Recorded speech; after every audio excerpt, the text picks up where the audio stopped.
ஒரு சிறிய கட்சியாக இருந்தாலும் அகில இலங்கை மக்கள் காங்கிரஸ் கட்சி புதிதாக உருவாக்கப்பட்ட ஒரு கட்சி. பல சவால்கள், பல கஷ்டங்களுக்கு தலைமைத்துவமும் கட்சியும் முகம் கொடுத்து இந்த தேர்தலிலே கடந்த காலங்களிலே பல சவால்களுக்கு முகம் கொடுத்து வந்திருக்கிறோம். அநியாயமாக பல தண்டனைகளை, கஷ்டங்களை எல்லாம், சிறை வாழ்க்கையெல்லாம் இந்த தலைமைத்துவம் அனுபவித்து இருக்கின்றது என்பதை இந்த பாராளுமன்றம் அறியும். என்றாலும் எல்லாவற்றிலும் நிரபராதியாக நாங்கள் நீதிமன்றத்தால் விடுவிக்கப்பட்டிருக்கிறோம்.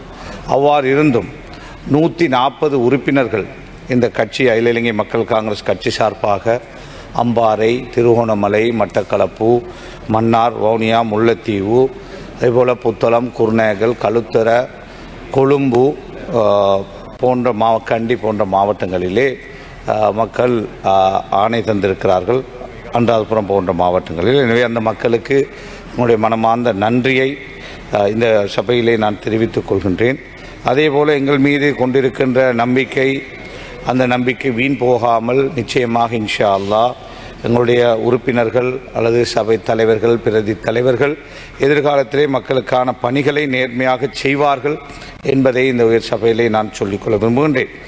அதே போலதான் இந்த தேர்தலிலே மன்னார் மாவட்டத்திற்கு, அதே போல் இந்த தேர்தல் முறை இது சம்பந்தமாக நான் ஜனாதிபதியிடத்திலே அனைத்து கட்சி தலைவர்கள் கூட்டம் நடந்த பொழுது நான் சொன்னேன், இந்த முறை ஒரு பிழையான முறை.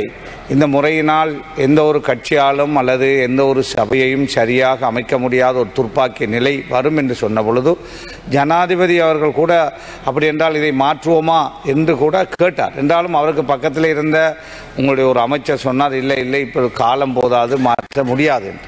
அவ்வாறான ஒரு பெரிய காலம் இதற்கு தேவை இருக்கவில்லை. அன்றைய நாளிலே ஒரே நாளிலே அந்த பேப்பரிலே மாற்றத்தை செய்து பழைய முறை மூலம் செய்திருந்தால் இன்று மந்திரிமாருக்கு விலை பேச வேண்டிய ஒரு தேவைப்பாடு வந்திருக்காது. வெண்ட கட்சிகள் ஆட்சி அமைத்திருக்கலாம். அதனால் ஒரு பிரதேசங்களிலே ஒரு நல்ல ஆட்சியை எந்தெந்த மக்கள் விரும்பிய முறையிலே பெற்றுக் கொடுத்திருக்கலாம். இன்று வென்றவர்களும் ஆட்சி அமைக்க முடியாமல் அதே போல பல வகையான கருத்துக்கள், பல வகையான பேச்சுவார்த்தைகள், அதாவது ஒவ்வொரு தலைக்கும் நான் கேள்விப்பட்டேன், கல்பட்டியிலே ஒரு பிரதேச சபை உறுப்பினருக்கு 25 லட்சம் தருவேன் என்று ஒரு ஆளுங்கட்சி சார்பான ஒருவர் பேரம் பேசுவதாக, சபை அமைப்பதற்காக ஒரு தலைக்கு 25 லட்சம் மினிமம் என்று நான் கேள்விப்படுவேன். இதெல்லாம் ஒரு நல்ல அறிகுறி அல்ல. எனவே இந்த முறையிலே மாற்றத்தை கொண்டு வாருங்கள் என்று இந்த அரசாங்கத்திலே நாங்கள் வேண்டுகோள் விடுக்கின்றோம். நீங்கள் அவ்வாறு கொண்டு வராவிட்டால் எங்களுக்கு ஒரு சந்தர்ப்பம் இன்ஷா அல்லாஹ் எதிர்காலத்திலே கொண்டு வந்தால் நிச்சயமாக அந்த மாற்றத்தை நாங்கள் கொண்டு வருவோம் என்பதையும் இந்த இடத்திலே நான் சொல்லி வைக்க விரும்புகின்றேன். அதே போல இந்த தேர்தலிலே ஜனாதிபதி அவர்கள் மன்னாருக்கு வந்தார், பிரதமர் வந்தார். நான் நினைக்கிறேன் இதற்கு இருக்கின்ற எல்லா அதிகமான அமைச்சர்கள் வந்தீர்கள் மன்னாருக்கு, வவுனியாவுக்கு, முல்லைத்தீவுக்கெல்லாம் வந்து பிரச்சாரங்களை முன்னெடுத்த பொழுது நாங்கள் ஸ்ரீலங்கா அதாவது சமகி ஜன பலவேகையோடு சேர்ந்து போட்டியிட்டாலும் ஒரு கூட்டத்தை கூட நாங்கள் பகிரங்க கூட்டம் நடத்தவில்லை. அது மாத்திரமல்ல, அதனுடைய எதிர்க்கட்சி தலைவராக இருக்கிற கூட்டமைப்புடைய தலைவராக இருக்கின்ற சஜித் பிரேமதாசா கூட மன்னாரோ, வவுனியா, முல்லைத்தீவில் காலடி கூட எடுத்து வைக்காமல் எங்களுடைய ஆதரவாளர்களும், எங்களுடைய எம்பி, நாங்கள் உட்பட, எங்களுடைய தாயிர் எம்பி, முத்துமுகமது எம்பி, நான் உட்பட எங்களுடைய கட்சிக்காரர்களும் எங்களுடைய பிரச்சாரங்களை நாங்கள் முன்னெடுத்தோம். ஜனாதிபதி வந்து மேடையிலே சொன்னார், நான் மன்னார் புத்தளம் பாதை சம்பந்தமாக நிச்சயமாக நாங்கள் அதில் இருக்கின்ற சட்ட சிக்கல்களை தீர்த்து திறந்து வைப்போம் என்று சொன்னார். அதே போல பிரதமர் ஜனாதிபதி தேர்தலிலே, பாராளுமன்ற தேர்தலிலெல்லாம் அதே வார்த்தையை அந்த மக்களுக்கு சொன்னார்.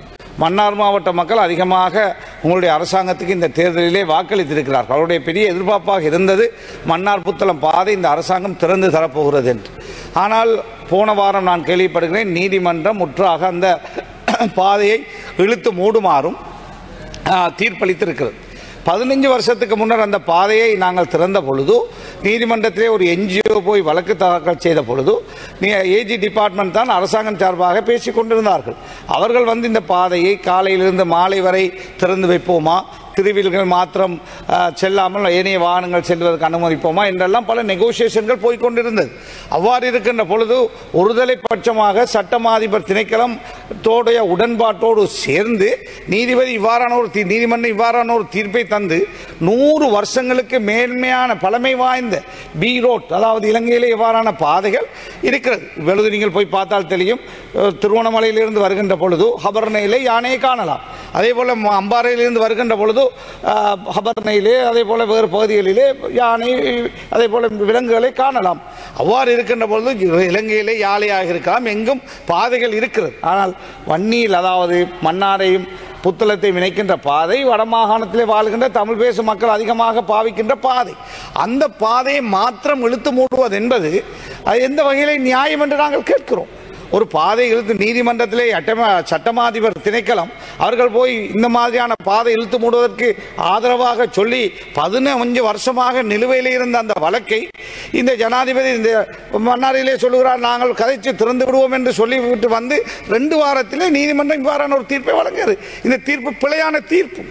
ஏன் ஒரு 100 வருஷம் பழமை வாய்ந்த ஒரு பாதையை, அதுவும் பி ரோட் ஆர்டிஏக்கு சொந்தமான ஒரு பாதை, இது அம்பாந்தோட்டையில் இருந்தால் இழுத்து மூடி இருப்பார்களா என்று நான் கேட்கிறேன், அல்லது குருநாகலையில் இருந்தால் அதை இழுத்து மூடுவார்களா என்று நாங்கள் கேட்கிறோம்.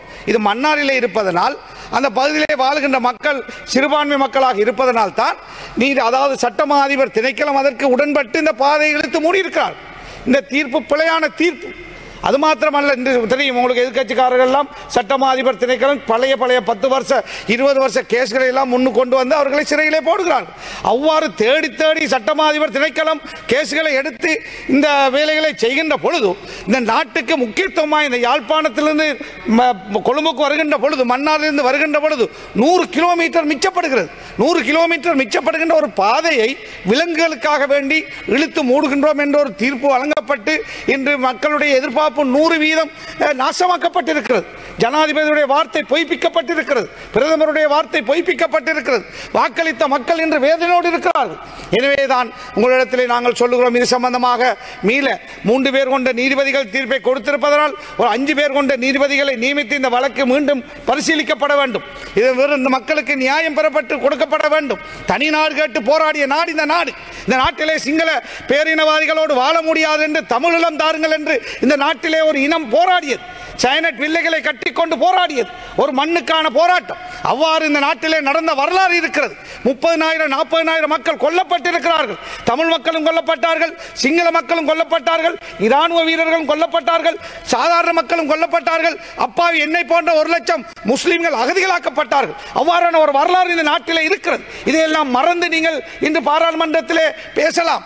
ஆனால் மக்களுடைய வேதனையும் சோதனையும் கஷ்டமும் துன்பமும் உள்ளங்களிலே இன்னும் இருந்து கொண்டிருக்கிறது.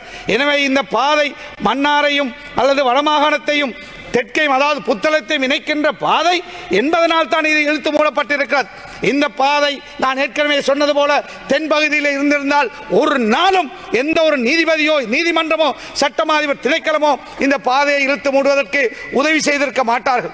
எனவே வன்மையான கண்டனத்தை நாங்கள் தெரிவிக்கிறோம். இந்த சபையிலே அங்கு வாழ்கின்ற பல லட்சம் மக்களுக்கு செய்த ஒரு பெரிய அநியாயமாக நாங்கள் இந்த சபையிலே சொல்லிக்காட்ட விரும்புகின்றேன். எனவே இந்த பாதை விஷயத்திலே கவனம் செலுத்த வேண்டும் என்று உரிய அமைச்சரிடத்திலும் ஜனாதிபதியிடத்திலும் பிரதமரிடத்திலும் நாங்கள் வேண்டுகோள் விடுக்கின்றோம். அதே போல பாராளுமன்ற உறுப்பினர்களுக்கு நிதி வழங்குவது வழமை. ஜேவிபியிலே 3 பேர் இருந்தார்கள், அவர்களுக்கும் நிதி வழங்கப்பட்ட நிகால் களபதி எங்களுடைய கௌரவ பாராளுமன்ற உறுப்பினர் இருக்கிறார். டிசிபி என்பது எதிர்கட்சி ஆளுங்கட்சி என்று பார்க்காமல் எல்லோருக்கும் கொடுத்தார்கள். ஆனால் நாங்கள் வந்து இப்பொழுது 6வது மாதம் போய்கொண்டிருக்கிறது, 5வது மாதம் இதுவரை எங்களுக்கு ஒரு கடிதம் வரவில்லை. 10 மில்லியன் தருவதாக ஜனாதிபதி நிதியமைச்சர் விவாதத்திலே சொன்னார். இதுவரை எங்களிடத்தில் ஒரு ப்ரொபோசல் கூட கேட்கவில்லை. நாங்களும் மக்களால் வந்தவர்கள், எங்களுக்கு மக்கள் வாக்களித்திருக்கிறார்கள். எங்களிடத்தில் மக்கள் போகின்ற பொழுது சின்ன பாதையை போட்டு தாருங்கள், சின்ன சின்ன தேவையை தாருங்கள் என்று கேட்கிறார்கள். அப்படி என்றால் எதிர்கட்சிகளுக்கு இனிமேல் நீங்கள் ஆயுள் பூராக இன்னும் 100 வருஷத்துக்கு என்பிபி தான் ஆளுங்கட்சியாக இருக்க போகிறீர்களா? நாளை நீங்கள் எதிர்கட்சியாக வந்தால் உங்களுக்கு இவ்வாறு ஒரு சதமும் தராமல் எதிர்கட்சியை வித்தியாசமாக அந்த அரசாங்கங்கள் பார்ப்பது நியாயமா? ஏன் அவ்வாறு நீங்கள் செய்கிறீர்கள் என்று நாங்கள் கேட்கிறோம்.